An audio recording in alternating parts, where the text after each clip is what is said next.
querendo ou não, nem Jesus Cristo agradou todo mundo, e eu falo isso também com experiência de causa.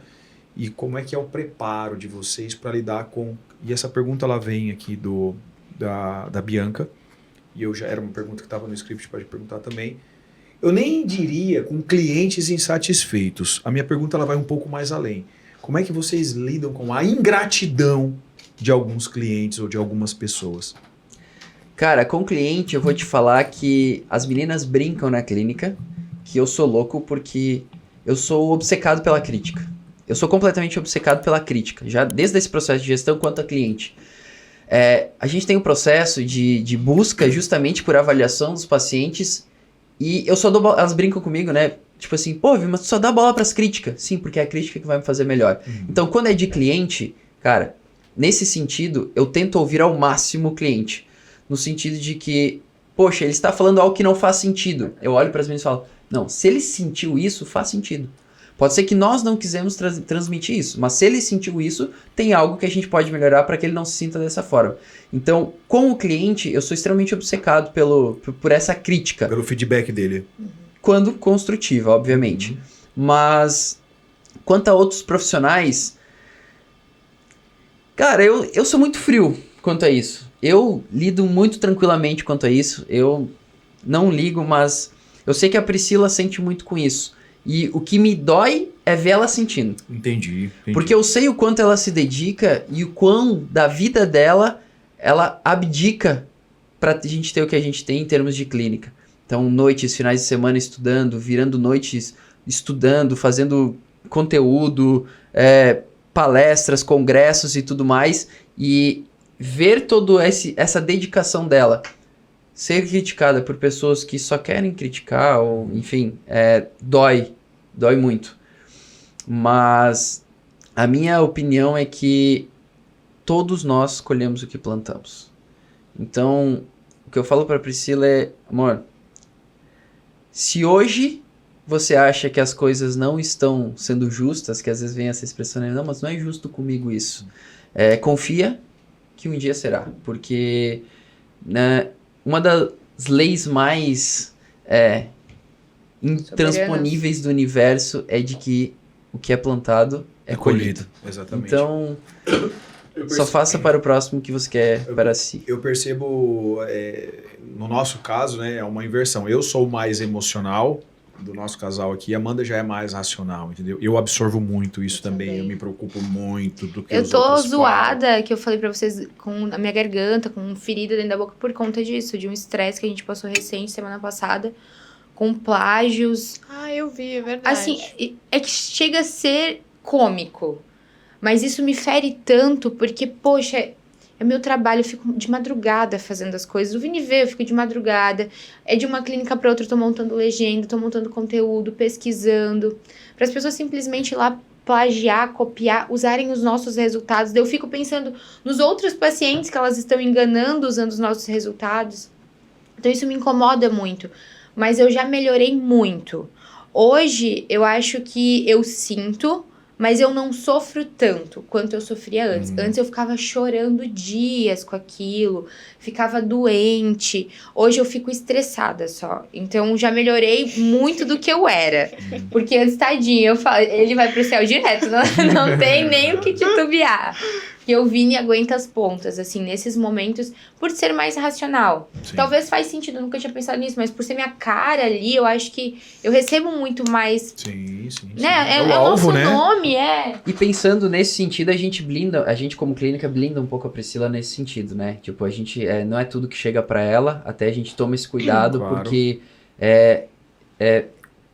não é só o nome como a cara dela lá na frente. Então é como se estivesse agredindo diretamente a ela. Então a gente toma um cuidado também no que precisa ou não chegar a ela. E obviamente que a gente que tá por trás consegue ter uma frieza um pouco maior pra lidar com a situação.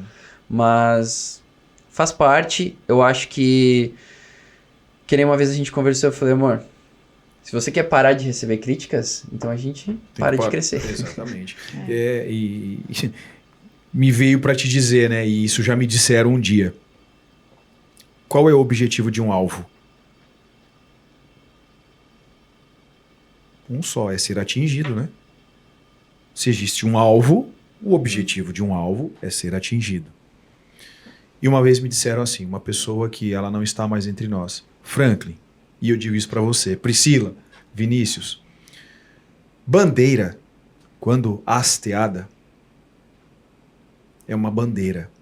E o que significa uma bandeira? Uma marca, um ponto, uma reflexão, algo que prestamos continência, como quando falamos da bandeira do Brasil. Mas uma bandeira, quanto mais alta ela está, mais vento ela toma, ela vai tomar chuva, vai tomar sol, mas ela está lá, é uma marca. Ela vai rasgar. Porque se fosse diferente, ela estaria guardada, dobradinha numa gaveta e só estaria um mastro lá.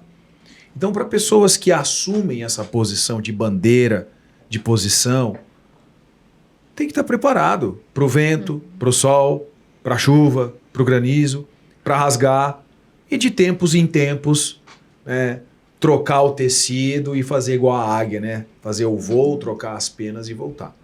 Do contrário, mais um, o jogador que não quer ter a canela dolorida, ele vai ficar no banco de reserva. Banco de reserva não faz gol. Então, é muito legal esse bate-papo, ele se conecta muito também com as minhas dores, com os nossos dilemas, né, amor? Porque se eu quero estar em campo, se eu quero fazer gol, eu tenho que estar preparado para o zagueiro vir e meter-lhe o carrinho nas minhas pernas. E que a gente busca muitos porquês, né? Por que comigo? Por que se eu não fiz nada? Por que eu só tô trabalhando?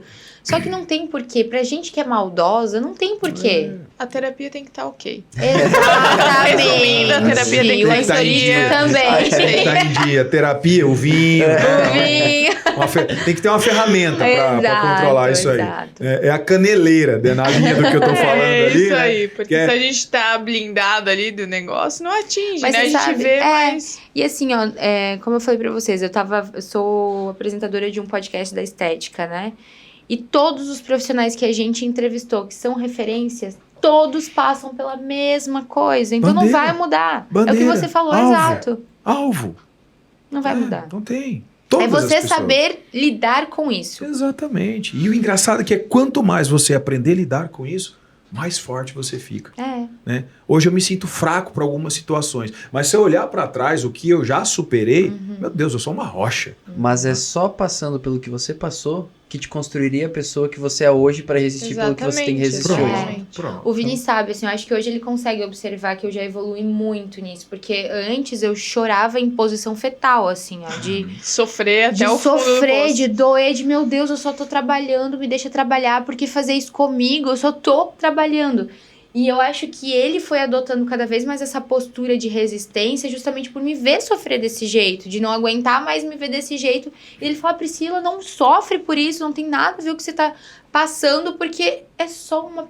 E a gente tem a mania de dar muito mais atenção pra crítica, né? Sim. Então, 80 elogios, uma crítica, Foca na crítica. eu foco na crítica. Eu tenho aprendido a lidar com isso. E eu acho que é isso, é você passando e assimilando e aprendendo e fortalecendo. E existem camadas para você superar isso aí. E aí que fica para todas as pessoas que passam por isso também. Porque uma coisa é você resistir. Outra coisa é você ser resiliente. Mas a camada mais importante disso tudo, principalmente para quem está numa posição de destaque, para quem recebe muitas críticas, para quem recebe muitos apontamentos, é a antifragilidade. Quando você passa pelas três... Porque quando você resiste muito, você quebra. A resiliência é a capacidade que você tem de absorver os impactos, né, e depois retomar o status natural. Agora, quando você instala a antifragilidade, você se alimenta do caos. Você se alimenta da aleatoriedade.